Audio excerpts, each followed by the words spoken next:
Good evening. Welcome to the Calvert County Planning Commission regular meeting of Wednesday, January 21st, 2026. I will take a attendance to determine the quorum. Commissioner Burry? Here. Commissioner Freeland? Here. Commissioner Gadway? Here. Commissioner Kernan? Here. Commissioner McQueen? Here. And Commissioner Weems? Here.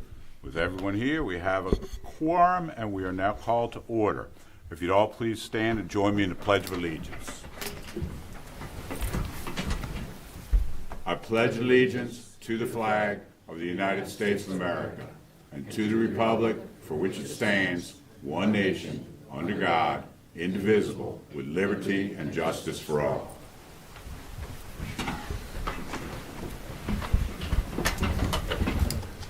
Gentlemen, we've got the agenda in front of us. Any opinions? I move that we adopt and approve the agenda for the night. Thank you, sir. Can you Second. speak into your mic? We can't hear you. And we have a second. All those in favor? Aye. Who seconded? I did. Commissioner Freeland. Thank you, Beck. All right, and we also have our proposed summary of actions concerning the December 17th meeting. I move that we approve and adopt the summary of actions for the December 17th, 2025 meeting. Thank you, sir. Seconded. And we have a second. All those in favor? Aye. Thank you so much. Tamari, you want to take over the recognition? Yes, that brings us to item 5, recognitions of persons attending the meeting.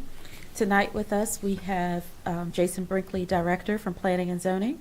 We also have online with us Tay Harris, Long Range Planner. With us tonight, we have our new Planning Commission Administrator, Ruth Davis Rogers.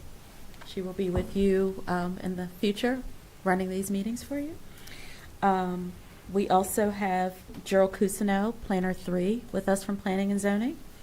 We have Becky Parkinson, which is our Planning Commission Clerk, and John Mattingly is our legal counsel for tonight. From Public Works, we have the Director, J.R. Cosgrove. We have James Ritter, the Enterprise Fund Operations Deputy Director. We have Joey McKinney, the Division Chief of Water and Sewer. Also, we have Emily Matthews, Project Engineer 2, and Cheyenne Nader, Project Engineer 2 for Public Works. That brings us to item 6, major subdivisions for final review and action. We do not have any on the agenda tonight. Item 7, applications for site plan review and action. There are no items on the agenda tonight. Item 8, major subdivision applications for preliminary review and action. There are no items on the agenda. Item 9, long-range planning. We do not have any items on the agenda. That brings us to item 10, items for discussion and/or action. Item A is a work session with the Department of Public Works for the Water and Sewer Comprehensive Plan 2025 update. You guys want to come up?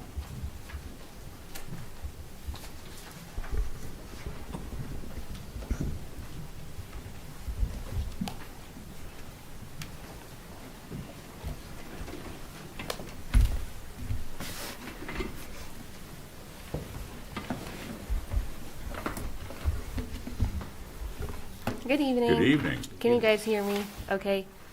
Yes, we Okay. can. Thank you. My name is Cheyenne Nader, and I'm one of the project engineers for the Department of Public Works. And I believe you guys have our memo for the update to the Water and Sewer Comprehensive Plan and the updates from December 2025. Just some background, the Department of Public Works Water and Sewer Division has initiated an update to the county's Water and Sewer Comprehensive Plan to reflect changes in system conditions, growth patterns, regulatory requirements, and planned capital improvements. This update ensures continued compliance with the Maryland Department of the Environment, MDE, and consistency with the County Comprehensive Plan. For our discussion today, the Water and Sewer Comprehensive Plan serves as the county's long-range planning document for the provision of public water and sewer service. The update evaluates existing system capacities, revises service area designations, and incorporates approved and proposed development projects.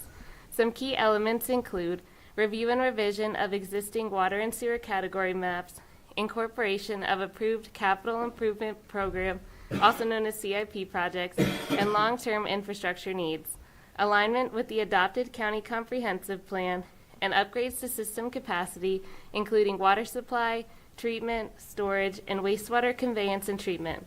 For conclusion and recommendations, we have reviewed the draft proposed amendment, provide direction to staff, and the options include direct staff to send the amendment to agencies for review, schedule a public hearing for April 15th, 2026, and notify the agencies and adjoining jurisdictions at least 60 days in advance of the public hearing, direct staff to make changes to the amendment and proceed with item A above, and direct staff to make changes and return to the Planning Commission for its review. And then I believe you have our attachments of the comp plan itself, and then I'm actually going to pass it off to our consultant Francis from WRA for the presentation. Thank you. Thank you so much, Diane.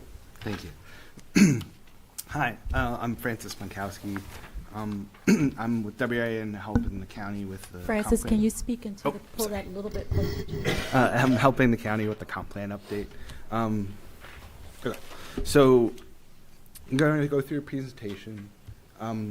This is essentially the outline where it shows what we're going to be doing. We're going to talk about the background of the comp plan, the goal implementation of the comp plan, our objective from this presentation, the approval schedule, and we'll go through a quick summary of updates before concluding.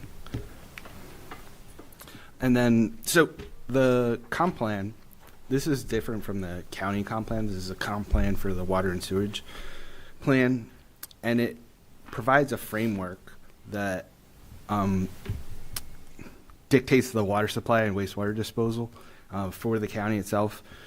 These are pretty much mandated by state laws and regulations, usually MDE, and it establishes guidelines for the water and wastewater facilities in the county.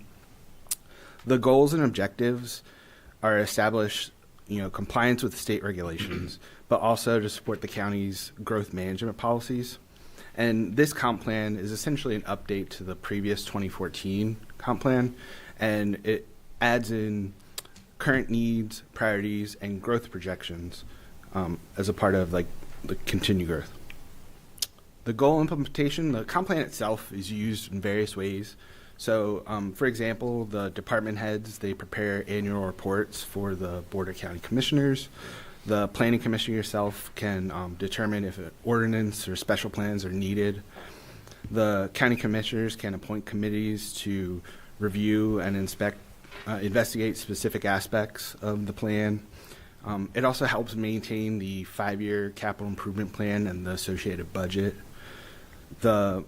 Any additional research can be, directed by the Board of County Commissioners. And essentially it makes a copy of this available to the public for their information and ability to interact with the county itself. The objective of this presentation is essentially to get your approval to move forward with the agency review period prior to any updates and then eventually the adoption. And it's essentially to ensure that this is consistent with the county's overall comprehensive plan as well. The approval schedule that Cheyenne kind of mentioned was that we have this presentation, and then after you get approval, we'll move to a 60-day comment period through agencies, whether the statewide MDE as well as jurisdictional agencies. Once we have those comments, we can make revisions and address the comments in the comp plan and then bring it back to you guys for final approval. And after that, it'll go to the county commissioners for formal adoption. Previously, I know that the DPW provided a copy of the list of summary updates, and it's much more comprehensive and detailed than kind of what's in this presentation, but I just wanted to kind of give you an overview of the major changes. All these updates are essentially from MDE comments, revisions to come in line with the 2019 county comp plan and the current capital improvements plan, or the CIP. The first one here, it'll be essentially on page 10 in the comp plan, and it handles the allocation of water supply and capacity, and this is essentially an update to be in line with the Resolution 1924. The next update was on page 36 in the groundwater section, And this is for Dares Beach. The well was decommissioned and a new well was installed at Chesapeake Heights and interconnected the two systems. On page 41 in table 3B, the table was updated to reflect the actual EDUs and projected EDUs based on the growth indicated in the 2019 county comp plan. It also noted the change for the Dares Beach well. On page 2, the goals implementations within the water and sewage comp plan was updated to be in line with the new revised 2019 Calvert County comp plan. And then the last one here is page 45, the quality of drinking water section. The Dares Beach well, again, was noted that it was decommissioned, and the new well at Chesapeake Heights. There was also an arsenic filter installed at Marley Run.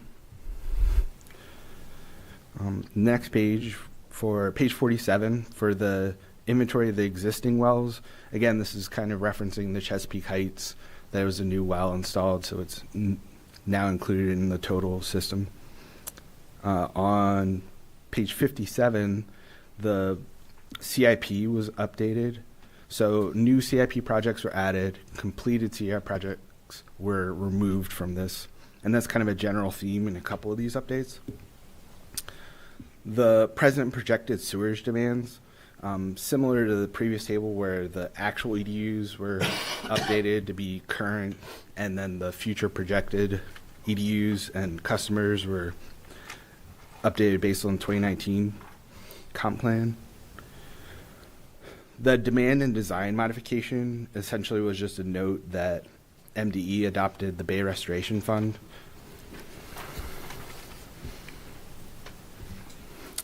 On page 68 in the comp plan, the existing sewage systems, this noted that the Calvert County Industrial Park, the previous treatment plant, was decommissioned, and now a pump station is there to kind of redirect flows, as well as an upgrade to the Northern High School Northern High School treatment facility.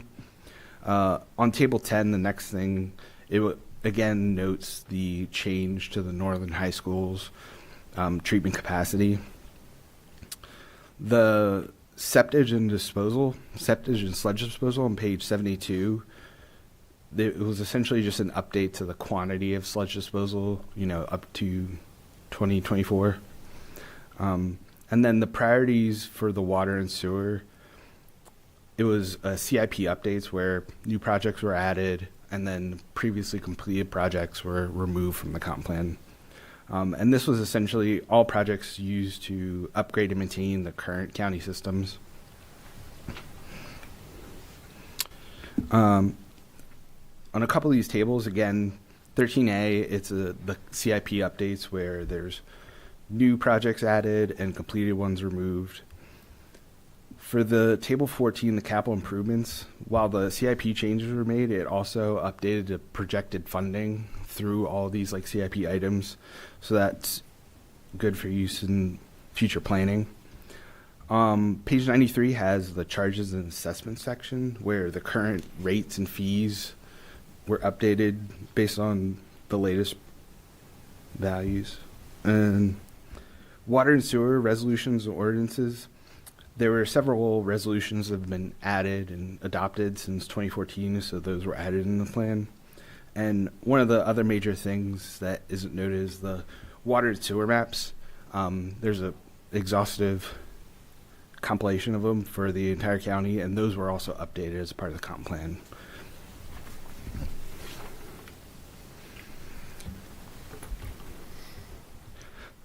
For the conclusion, basically we are, again, presenting to you to move this to the agency comment period, as long as you're okay with the revisions and updates and agree that it's in line with the 2019 county comp plan.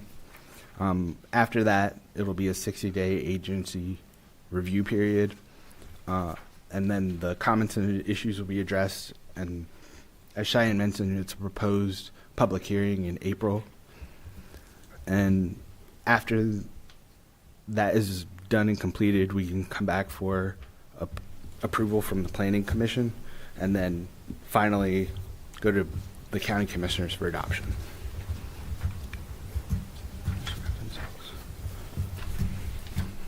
Thank you, sir. We appreciate that. You available for questions? Yes. Good, because we won't get some. Gentlemen, questions, comments? I have a question. Certainly, sir. Actually, I have a few. There is much interest in data centers here in the county by some people. You make mention of the capacity in the aquifers. Can you address or speak to what effect that data centers would have on the aquifers that we currently use? Thank you, sir. Come forward. Good evening, Commissioners. I'm J.R. Cosgrove, Director of Public Works. As far as the reference to the aquifers and I guess the rumor on the street that there may or may not be data centers, we're not really taking that into account within our comp plan. We have allocations for our water systems that's been granted from MDE, the Maryland Department of Environment, and we plan to enforce them and move forward with the allocations we currently have. And that's pretty much where we leave it. Okay. Hopefully that answer. answers your question. I know that there are data center designs that do not rely on groundwater for cooling, and I believe that may be one of the visions that the county may have for data center design is to make sure that there are not adverse effects on the aquifers. Correct. I mean, there's been a research done, and we've seen other data center research that's been out there provided by, I think the Data Center Alliance is one of the groups within the state of Maryland that has put some information out. And I think the county did a data center informational meeting a few months ago, and they do use gray water, which is the treated effluent from treatment plants. They can use that Sure, yeah. without tapping into the aquifer. So of course that would be, our preference if possible, just because it saves a resource of our aquifer, and it also kind of helps us out because we're not releasing the effluent back into, whether we're spraying it on our spray fields or putting them in what we call our rapid infiltration bases to filter back in. It would allow them to reuse the water for a better purpose to help the environment out. But I agree with Commissioner Kernan that when and if a data center design comes before the Planning Commission, I think that'll be one of our key questions is impact on aquifers. Understood? Thank you, JR. I have welcome. another question. Stay there. You may need to answer this one. And this has to do with the arsenic that naturally occurs. And I understand you said there's filters on one of those wells. Marley Run. How about the other three? And how we're going to address that? Can anybody speak to that? Thank you, Mr. Ritter. James Ritter, I'm the Deputy Director for Enterprise Fund. So currently, Marley Run is our only water system that requires arsenic removal filters. Our other systems we regularly monitor as long as they maintain to be under a running 3-year average of 10 milligrams per liter. No treatment is required. Thank you. Yes, sir. Gentlemen? Yeah, I had an opportunity over the long holiday weekend to actually do a deep dive into the text, and I forwarded some comments to you, which you have had all of one day to actually review, so I don't expect any responses tonight. There are some areas in the text that appear to rely on very old data that I flagged. And I wonder whether even before you forward this to agency review, whether it's worth updating some of those sections. That's just an open question for you to consider. And that's all I have tonight.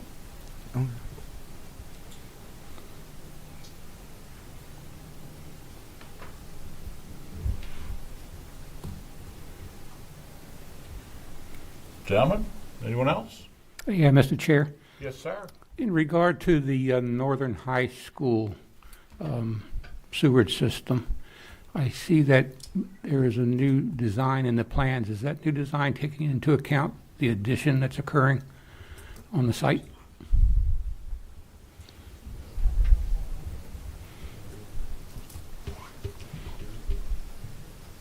Jared Cosgrove, Director of Public Works again. We're not sure, to be honest with you. We'd have to go back and look at design and talk to the Board of Ed, but I'm not positive. I think we all could agree that it should. Correct. Thank you. Thank you, Commissioner. Gentlemen, any other comments or questions? I've never had this happen. I don't know what to do. Is he awake down there? What? Is he awake down there? Yeah, oh, no, yeah, he's involved. He's fine. All right. Does anybody have an opinion of what we might do? Motion?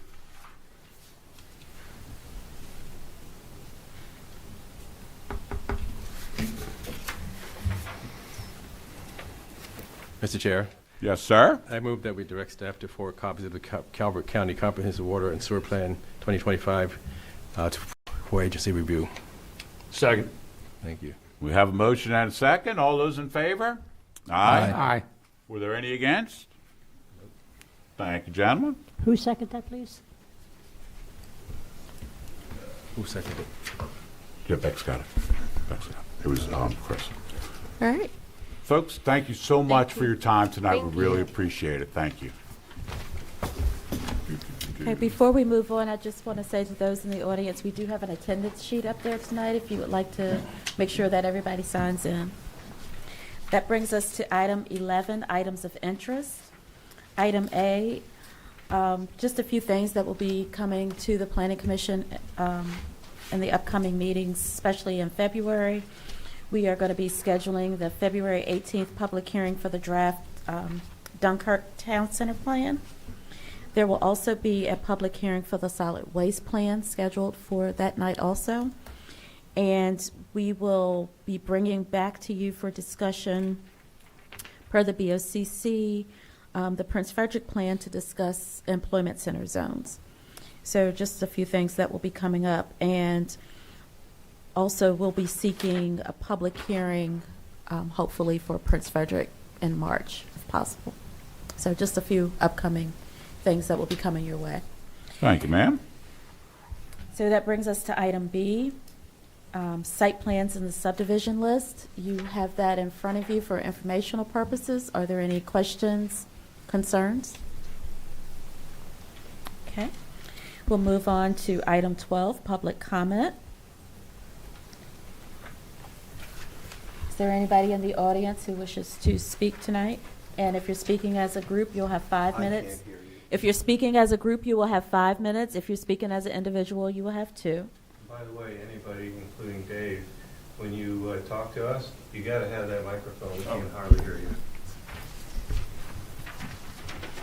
Some of us are old, you know. Thanks.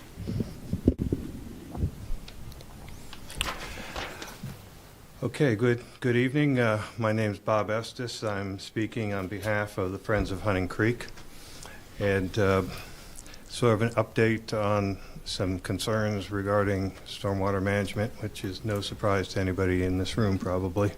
So let me, for a number of years you've heard me warn you about the inadequacy of the current rainfall models used to design our stormwater management facilities. I've shown you pictures. I've even taken some on treks to see the problems of inadequate designs. Of course, my favorite example is that the so-called 10-year rainfall in the model happens every 2 or 3 years. Now, of course, it's not like, oh, you get to 10 years and suddenly the rain falls. That's not the way it works, but I think you all know that. And you can't design and build a robust system if you're not basing it on a robust rainfall models. There's just no way. You can, just like any other thing, a house, a car, or whatever. You got to have the right drivers. The county budget environment are what suffer, not the developers. I'm not against developers. I'm against inadequate designs. Okay. Sometimes I'm against the developers, but not in this case. I know that you know there's a problem. The commissioners know there's a problem. Public Works know there's a problem, and we need to fix the documents that govern the model. So a bit of history. In the fall of 2024, Public Works received a report from CBL over a year in the making, detailing recommendations regarding stormwater management issues, including inadequacy of the current models. the report gave criteria that would help design the future systems. Along the way, I've been in touch with Public Works as time went on and was given the impression that they were working on ordinances related to the critical stormwater management issues.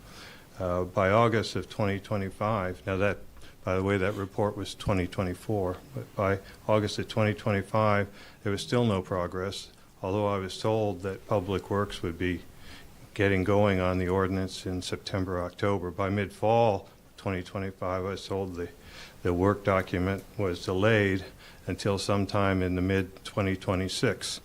That seems to be a little bit of a pattern here. Apparently the state is also upgrading some of their models, and that was the impression that we had to maybe wait for the state. Well, if I've been an engineer for a while and I can't stop being one, but when I hear stuff like that, that tells me we're talking about a year and a half before we ever get anything on paper in the county. Just my guess, but it's 34 years worth of experience that guess came from. So anyway, I'm hoping there'll be another talk with Public Works soon about the reasons for the delays, and perhaps at least the Calvert County Construction Standards book could be updated because it has some of the actual numbers. It's a lower level item, and perhaps that would be a way to stop the gap until we can get everything else done. Because I can almost guarantee you that the developers and such, they're watching this, and if they think that we're going to suddenly change it, they may say, well, here's our plan, and you know what happened down in Lusby. You can have a plan or whatever approved, and that could go on forever. You're going to end up with inadequate facilities if you let that happen. So the Calvert County Construction Standards book could include updated realistic stormwater management rainfall numbers, and it would protect the county and the delicate lands from a developer rushing into site plans. Perhaps there's other ways of achieving the same thing relatively quickly, a moratorium, a temporary rainfall requirement. I'd be happy to hear anybody if they have any other ideas, but perhaps you all could help encourage or apply some pressure before the next development is allowed to produce another stormwater management that will be doomed to fail, doomed to require funds to fix, and doomed to damage our fragile environment. And I really hope that you all take this seriously because, so far we don't have anything, and it's been years. So if you all can help, you're going to be helping the entire county. Thank you. Thank you, sir. It's good to have you back, Mr. Estes. Hey, Thank Bob, you. a question on that, if I can. Bob, Oh, I'm sorry. Yeah.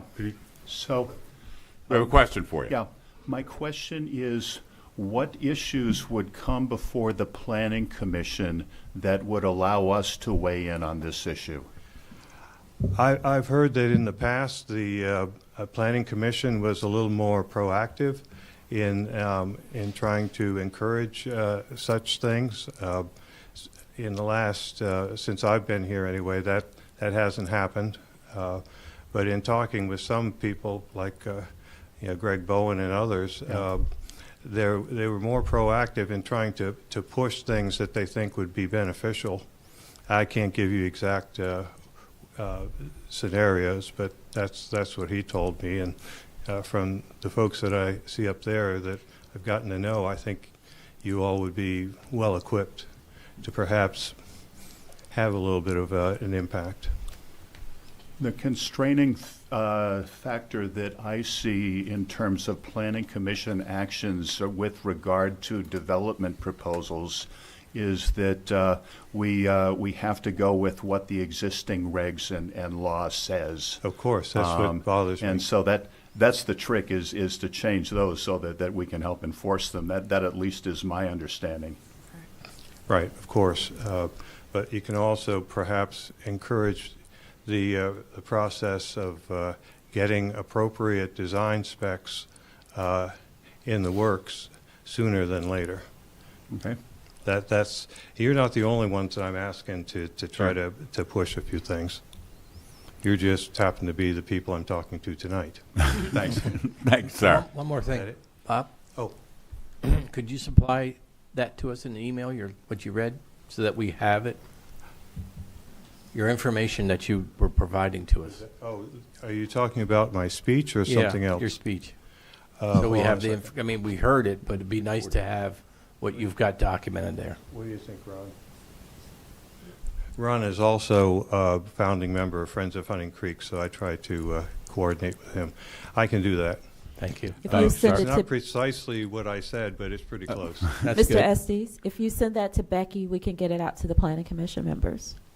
Okay. Okay? Sorry, I only have one eye that works, and then only sometimes.